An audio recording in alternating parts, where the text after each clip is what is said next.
Forensic లో కొత్త technology ద్వారా రిపోర్ట్స్ అన్ని నేరుగా న్యాయస్థానానికే పంపేలా చర్యలు చేపడుతున్నట్లు అడిషనల్ డీజీ మధుసూదన్ రెడ్డి తెలిపారు. ఫోరెన్సిక్ సైన్స్ వర్క్ షాప్ ను ఆ విభాగం డైరెక్టర్ జి పాలరాజుతో కలిసి ఆయన ప్రారంభించారు. విచారణ అధికారులకు, డాక్టర్లు, పబ్లిక్ ప్రాసిక్యూటర్లకు ఫోరెన్సిక్ సైన్స్ ఆధారాల ప్రాముఖ్యతపై అవగాహన కోసం వర్క్ షాప్ ను ఏర్పాటు చేశారు.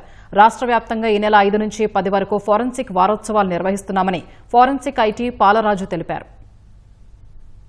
జీరో డిపెండెన్సీ దిశగా వెళ్తున్నాం. ఆల్రెడీ కొన్ని యూనిట్స్ లో ఆల్మోస్ట్ 1-2 రిపోర్ట్స్ తప్ప పెద్ద రిపోర్ట్స్ పెండింగ్ లేవు.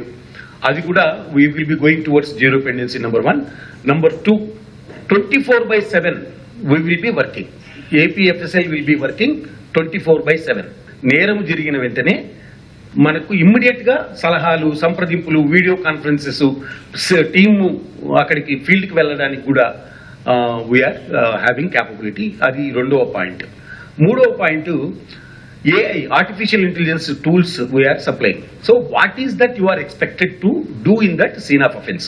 ఐఓకు చెక్ లిస్ట్ లాగా ఇది కలెక్ట్ చేయి చెప్పడమే కాకుండా గైడ్ చేస్తుంది.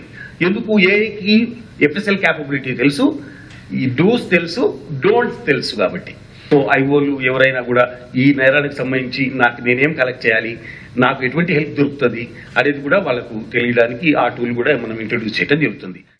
ఫ్యూచర్లో మెడికల్ రిపోర్ట్స్, డాక్టర్స్ ఈ ఇంజురీ రిపోర్ట్స్, తర్వాత పోస్ట్ మార్టం రిపోర్ట్స్, ఇవి కూడా వాళ్ళ హాస్పిటల్ నుంచే అప్లోడ్ చేస్తే డైరెక్ట్లీ అక్కడ ఈ కోర్ట్ రికార్డ్స్లో రిఫ్లెక్ట్ అయ్యేటట్టుగా ఆ టెక్నాలజీ కూడా దీంట్లో ఇంక్లూడ్ చేస్తున్నాం. ఇది కూడా తొందరలోనే తీసుకొస్తాం.